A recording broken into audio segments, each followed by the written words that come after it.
پتا چلا تو مجھے بھی بتاتے نا میرے بھائی۔ لال خان کے لبوں پر استزاحیہ مسکراہٹ ابھر آئی۔ اس کے 10 جوتے میں بھی لگا دوں گا۔ اڈو کے خلاف کوئی کارروائی نہیں ہوئی، مگر ڈر کے مارے آج زیادہ تر ٹھکانے بند پڑے ہیں۔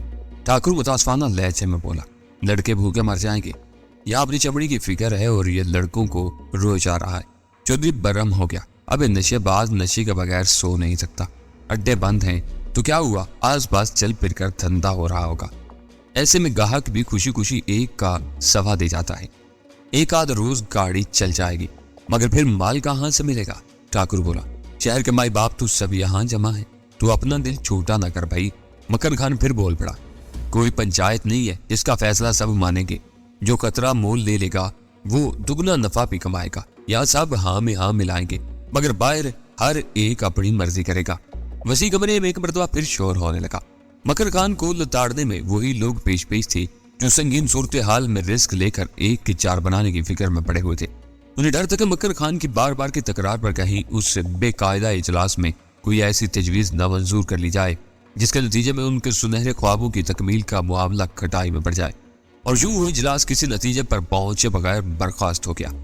جہانگیر کا سینہ فخر سے پھولا ہوا تھا، اس کے آدمیوں نے بڑی محنت سے کام کیا تھا، طارق اور نادر نے بھی بہت پھرتی دکھائی تھی، جس کے نتیجے میں شہر میں روایتی نشوں کا کال پڑ گیا تھا، اور زیر زمین دھندے کرنے والوں پر ایسا سوگداری ہوا تھا جیسے وہ سب اپنی قریبی اعضاء کو اجتماعی قبر میں دفن کر کے لوٹے ہوں۔ اسے عیسیٰ خان کو رقم پہنچانے کا کام بھی سونپا گیا تھا، جو اس نے نہایت خوش سلوکی سے پائے تکمیل تک پہنچا دیا تھا۔ اس کا ایک کارکن کسی زمانے میں مشہور نقب سن رہ چکا تھا، پھر ایک واردات میں موقع سے رنگے ہاتھوں گرفتاری کے بعد 5 سال قید و مشقت سنائی گئی، جو اس نے دل میں آئندہ کے لیے اس کام سے توبہ کر لی تھی۔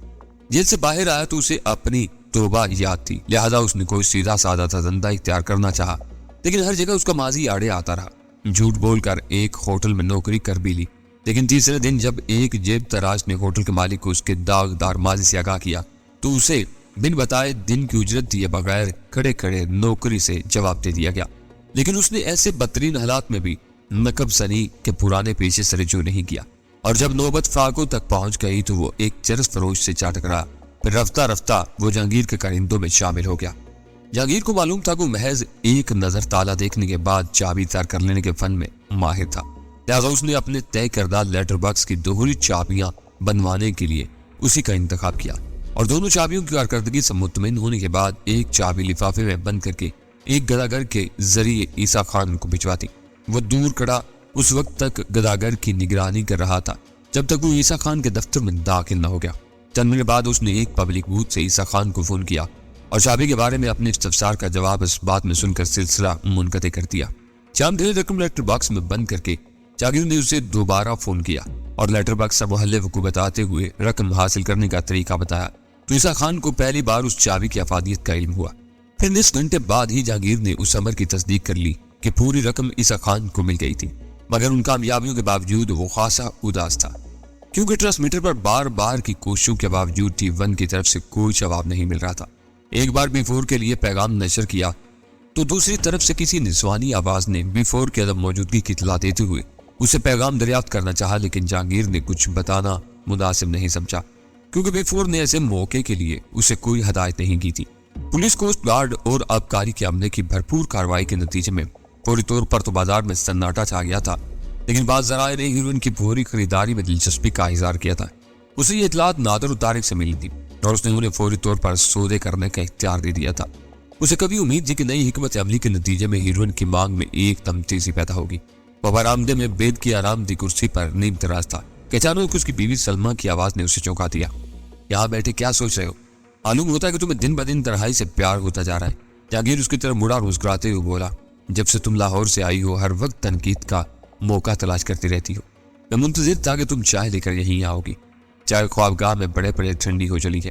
اس کے سامنے پڑی ہوئی خالی کرسی پر بیٹھتے ہوئے بولی، تم سچ سچ بتاؤ جہانگیر، تمہیں کیا پریشانی ہے؟ تم ہر وقت چپ چپ سے رہتے ہو، زیادہ وقت باہر گزارنے کی کوشش کرتے ہو، اور گھر میں ہوتے ہو تم مجھ سے بچے بچے پھرتے ہو، جیسے مجھ سے اکتا گئے ہو۔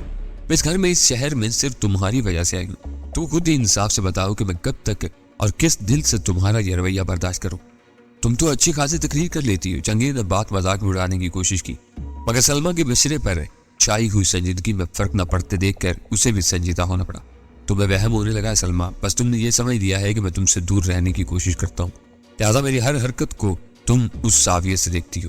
وہ چند ثانیوں تک اسے ملامت امیز نظروں سے گھورتی رہی، پھر اداس لہجے میں بولی، مجھے مجبور نہ کرو جہانگیر، ایسا نہ ہو کہ تم سے میرے سوال کا جواب ہی نہ بن پڑے، یہی تو خرابی ہے کہ تم سوچتی زیادہ ہو۔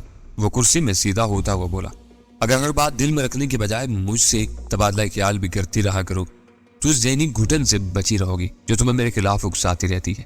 اچھا پھر یہ بتاؤ کہ میاں بیوی میں ایسا کون سا پردہ ہوتا ہے کہ پچھلے 1.5 گھنٹے میں تم کم از کم 2 بار خود کو مختلف کمروں میں بند کر چکے ہو؟ تھوڑے سے توقف کے بعد وہ جارحانہ لہجے میں پوچھ بیٹھی اور جہانگیر کا دل اچھل کر حلق میں آ گیا۔ ٹرانسمیٹر پر D1 یا B4 سے رابطہ قائم کرنے کی کوشش کرتے ہوئے یہی سمجھ رہا تھا کہ سلمہ کی آنکھوں میں دھول جھونکنے میں کامیاب ہو گیا ہے، لیکن وہ اس کی ایک ایک لمحہ نگرانی کر رہی تھی۔ مجھے ایک پرانی ڈائری کی تلاش ہے۔ جواب دیتے ہوئے اس نے خود اپنے چہرے پر کمزوری غالبات ہی محسوس کی، وہی ڈھونڈ رہا تھا۔ اندر سے بولت چڑھا کر اس نے استزاحیہ سے لہجے میں کہا، مجھے بتایا ہوتا میں خود تمہیں اس نابکار ڈائری کی تلاش میں مدد دیتی۔ بولٹ نہیں چڑھایا تھا، صرف دروازہ بند کیا تھا۔ جہانگیر نے تھکے ہوئے انداز میں مزاحمت کی کوشش کی، جھوٹ مت بولو جہانگیر، سلمہ کی تیوریاں تن گئی تھی۔ تم سمجھ رہے تھے کہ میں غافل ہوں، مگر میں ایک ایک لمحے تمہاری نگرانی کر رہی تھی۔ میں نے دروازے پر دباؤ ڈال کر دیکھا تھا، مگر وہ اندر سے بند کر لیا گیا تھا۔ پرانی ڈائری تلاش کرنے کے لیے آخر اتنی رازداری کی کیا ضرورت تھی؟ جہانگیر اسے غصیلی نظروں سے گھورنے لگا، بڑی شرم کی بات ہے کہ تم اپنے شوہر کا پیچھا کرتی ہو۔ کمرہ بند بھی تھا تو کیا غضب ہو گیا؟ میں اکیلا ہی تھا نا، یا میرے ساتھ تم نے کسی پری کو اس کمرے میں داخل ہوتے دیکھ لیا تھا جو اس کے اندر تجسس میں مبتلا ہو گئی؟ میں بس بتا دیتی ہوں کہ ان حالات میں یہاں رہنا میرے بس سے باہر ہے۔ وہ روتی ہوئی آواز میں بولی، اگر تم نے اپنا رویہ تبدیل نہ کیا تو میں یہاں رہ کر پاگل ہونے کے بجائے لاہور جانا پسند کروں گی۔ وہ اٹھ کر چلی گئی اور جہانگیر سوچ میں بڑھ گیا۔ ان چاروں میں ڈینی اور طارق مجرد تھے، جبکہ نادر خان اور وہ خود شادی شدہ تھا۔ جہاں تک نادر خان کا تعلق تھا، اس کی بیوی برسوں سے جانتی تھی کہ اس کا شوہر ہر الٹے سیدھے دھندوں سے روزی کماتا ہے۔ سلمہ جن تیوروں کے ساتھ اٹھ کر گئی تھی، ان کا جہانگیر کو اچھی طرح اندازہ تھا کہ وہ خوابگاہ میں مسحری پر تکیے میں منہ دیے رو رہی ہوگی۔ وہ اسے دل و جان سے زیادہ تھا اور اس کی آزردگی میں جہانگیر کے ارادے کا قطعی دخل نہیں تھا، لہذا اس خیال سے اٹھا کے خوابگاہ میں جا کر اپنی سلمہ کو منائے گا۔ برآمدے میں دوسرا قدم بڑھاتے ہی اسے اپنی جیب سے ٹک ٹک کی آسیبی آواز سنائی دے لگی اور وہ بکھلائے ہوئے انداز میں اندر داخل ہو کر تیزی سے سیڑھیاں عبور کرتا ہوا اوپر چھت پر پہنچ گیا۔ اس نے اپریٹس آن کیا تو اس پر B4 کی بھرائی ہوئی آواز ابھری، تمہاری کارکردگی بہت شاندار رہی ہے۔ B4 نے جہانگیر کا جوابی سگنل سننے کے بعد کہا، اخبارات کے علاوہ بازار سے بھی آنے والی خبریں بھی بہت حوصلہ افزا ہیں، بس کچھ دن اور یہی حالات برقرار رہنے چاہیے۔ مال کی کیا پوزیشن ہے؟ اوور، اگلی ہدایت تک دباؤ برقرار رہے گا سر، اس نے جواب دیا۔ آج نئی صورتحال کے بارے میں لی مارکیٹ کے علاقے میں بازار کے سربراہان نے ایک اجلاس بھی منعقد کیا تھا جو کسی نتیجے پر پہنچے بغیر ختم ہو گیا۔ دوسری طرف بازار میں ہمارے مال کی فوری مانگ پیدا ہو گئی ہے۔ اوور، آج سے ہر روز ایک تازہ کھیپ جیوا ہاؤس پہنچ رہے گی۔ مال لانے والے 2 افراد ہوں گے، وہ اپنا نام بلیک برادرز بتائیں گے، رقم بھی انہیں کو ادا کی جائے گی۔ عیسیٰ خان کا معاملہ کیا رہا؟ اوور، اسے مقررہ طریقے سے رقم پہنچا دی گئی۔ اوور، جہانگیر نے مختصر بتایا، اسے ادا کی جانے والی رقم تم پہلی ادائیگی میں سے نکال لو گے۔ عیسیٰ خان پر کچھ دن نگاہ رکھنی ہوگی کہ وہ دوبارہ چرس فروشی میں ملوث نہ ہونے پائے۔ اوور، تاریخ کے بارے میں کیا حکم ہے سر؟ اوور، اس نے ڈرتے ڈرتے سوال کیا۔ اچھا کیا کہ تم نے یاد دلایا، اسے فی الحال الگ ہی رکھو۔ مقرب خان ضرور راستے سے ہٹا دیا گیا، لیکن اس کے کئی ساتھی قتل والی شام طارق کو ہراساں کرتے رہے تھے۔ وہ واقف ہوں گے کہ مقرب خان اپنے قتل سے پہلے کس کی راہ پر تھا۔ ہمیں کچھ روز ان کے رد عمل کا انتظار کرنا ہوگا۔ Over and all. سلسلہ منقطع ہونے کے بعد جہانگیر نے آپریٹرز آف نہیں کیا۔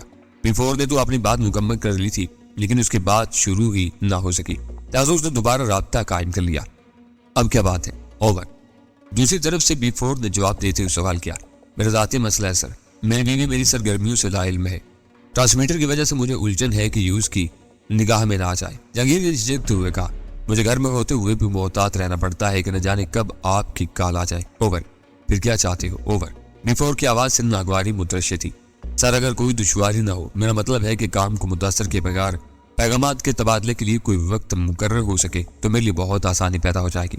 اس نے کہا، اوور، میں بہت سی گھریلو دشواریوں سے بچ جاؤں گا۔ اوور، میں تمہاری الجھن سمجھ رہا ہوں۔ سوال لہجے میں جواب ملا، مجھے کال کرنی ہوگی تو 8 اور 8:15 کے درمیان کروں گا۔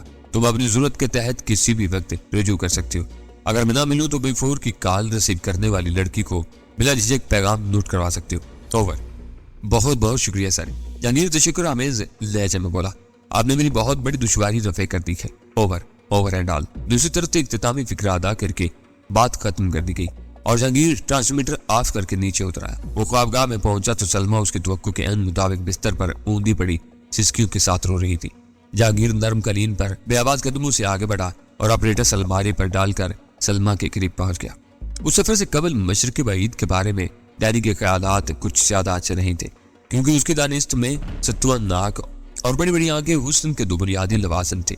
ان اوصاف کی موجودگی میں ہر رنگ اور نسل کی عورت کو دلکش قرار دیا جا سکتا تھا، لیکن جہاں قومی پیمانے پر چپٹی ناکیں پائی جاتی ہوں اور پھولے ہوئے پوٹوں میں بھیجی ہوئی آنکھیں عام ہوں، وہاں حسن کا تصور ہی بیمانی تھا.